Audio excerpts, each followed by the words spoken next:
Ano ba yung mga dahilan kung bakit iniiwan tayo? Alam mo, isa lang ang dahilan. Yung kaartehan mo. Yung tipong isinusubo na sa'yo, nag-iinarte ka pa.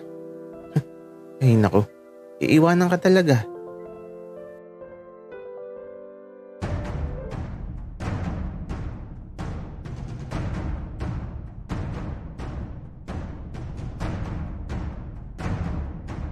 Kaibigan, huwag mong kalimutan mag-subscribe sa aming channel at huwag din kalimutan i-click ang notification bell at subscribe button. Subscribe na!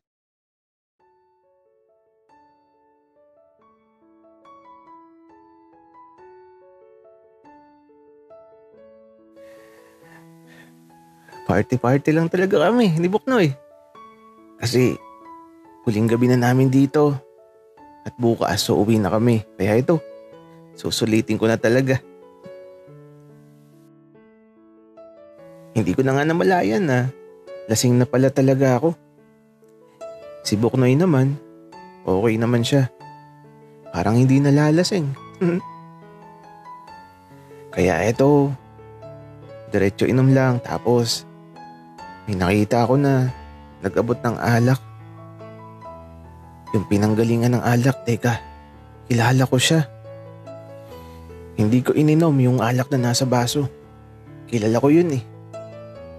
Yung babae na yun. Pero si Buknoy, ininom niya. Ako ayoko talaga.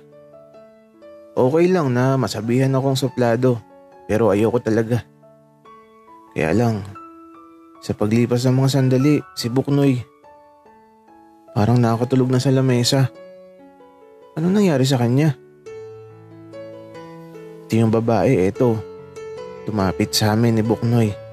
Tapos, naupo siya dito sa tabi ko. Ay, Pogi. Napakasuplado mo naman. Ikaw napakahirap mo namang makuha. Tapos, di mo pa ako tinawagan. Natanggap mo ba yung calling card ko? Miss, teka lang. May asawa na ako. Pogi, ano ka ba? Okay lang yun. Hindi mo naman kasama yung asawa mo eh. At saka, ayaw mo bang makatikim ng ibang putahe? Yung masarap? Yung maligat? Yung nanlalaban? Miss. Teka lang. Mali ito. Mahal ko ang asawa ko. At ito, nagulat ako sa ginawa niya. Kasi, kinuha niya yung kamay ko. Tapos, hinahawakan niya yung dibdib niya sa akin. Agad ko naman na inalis yung kamay ko. Tapos ito, nakangiti lang siya sa akin. Nagustuhan mo ba, Pogi? Alam mo, kung sasama ka sa akin, hindi mo lang mahahawakan to. Pwede mong pagsawaan at kainin hanggang gusto mo.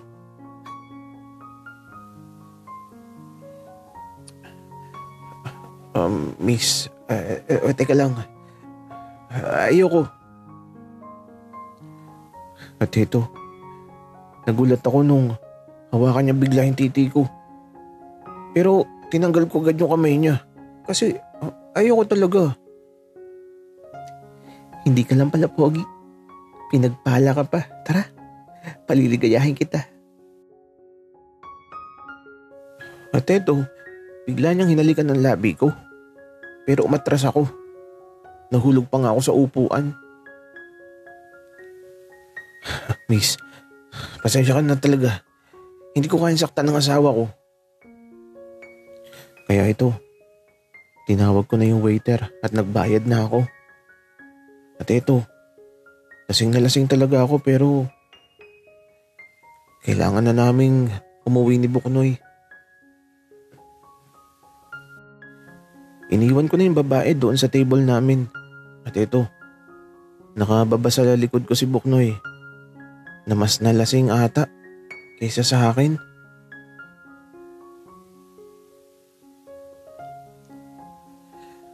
Tapos, sumakay na kami para makauwi na. At ito, pagkarating sa hotel, diretso lang kami sa silid namin. Tapos, nahiga na kami. Hindi ko na alam kung ano nangyari pagkahiga namin. Basta ang alam ko, nasa tabi ko si Buknoy. Tapos naramdaman ko na may naguhubad ng damit ko. At ito, habang hinuhubaran ako, nakapikit lang yung mga mata ko. Tapos may humahalik sa dibdib ko. At sa labis na kalasingan ko, hindi ko na kayang buksan yung mga mata ko.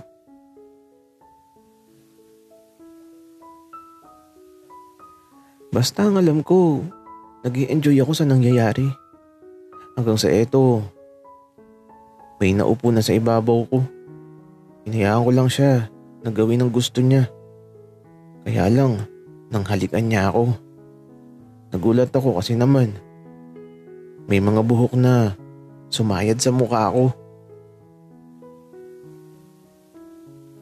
Pagbukas ko ng mga mata ko, nagulat ako kasi yung babae doon sa kinainan namin. Siya yung nakaupo sa akin. Subalit mas nagulat ako kasi nang mapatingin ako kay Buknoy, eto siya, nakaupo sa kama habang nakatingin sa amin ng babaeng nakaupo sa akin. Naitulak ko yung babae na agad naman tumakbo papalabas ng silid. Tapos eto, inilak ko yung pinto kasi baka bumalik yung babae. Pero paano siya nakapasok dito? Kaya ito, pagkasara ko ng pinto, nakita ko na nakaupo pa din sa kama si Buknoy. Tapos nakatingin lang siya sa akin. Hindi ko alam ang gagawin ko. Kasi akala ko si Buknoy yung nakaupo sa akin. Pero bakit ganito si Buknoy? Bakit nakatingin lang siya sa akin? Lumapit ako sa kanya at ito, hinawakan ko yung kamay niya. Hindi ko talaga alam yung sasabihin ko, pero bahala na. Hindi ko naman kasi alam kung ano nangyari.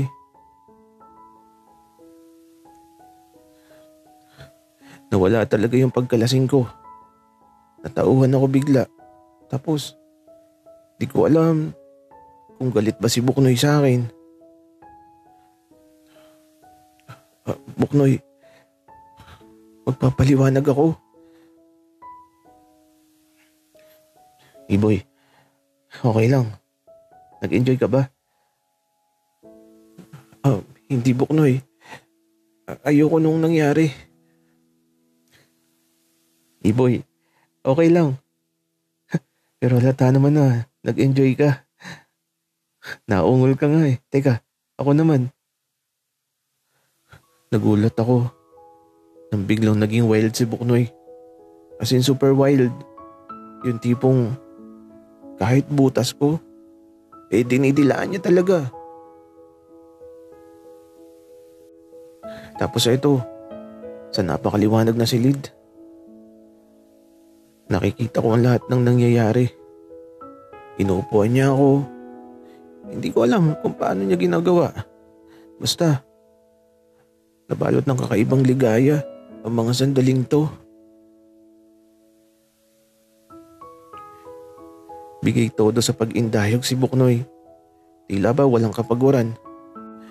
At nang sumapit sa tila ba pagputok ng bulkan, napayakap na lang ako ng mahigpit kay Buknoy.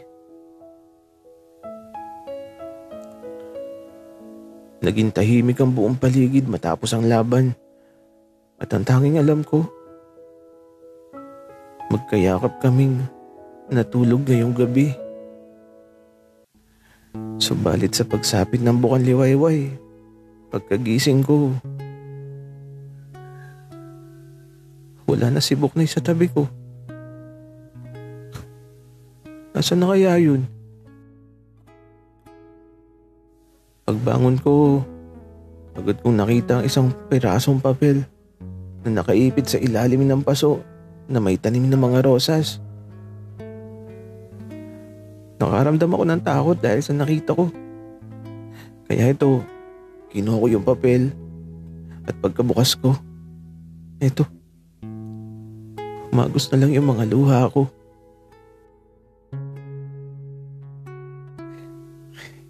Hey boy, masaya ako na nakilala kita.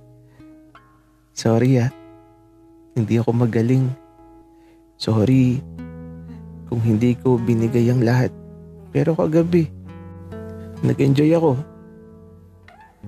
Ibinigay ko sa'yo yung pinakaingatan ko. Paalam, wag mo na akong hanapin. Kasi di mo naman ako matatagpuan. Sana maging masaya ka na. Mahal kita. Pero sinaktan mo ako. Pero I'm sorry kasi iiwanan kita. At sana mapatawad mo din ako. Iboy, ikaw ang pinakamasayang nangyari sa buhay ko. Pero ikaw din yung pinakamasakit. Pero huwag kang mag-alala. Kaya ko naman yung sarili ko. Kaya dapat kayanin mo din. Paalam sa'yo. At kung muling magtatampo man yung mga landas natin, hindi na siguro katulad ng dati. Basta lagi kang mag-iingat. Huwag mo na akong hahanapin kasi hindi mo ako matatagpuan.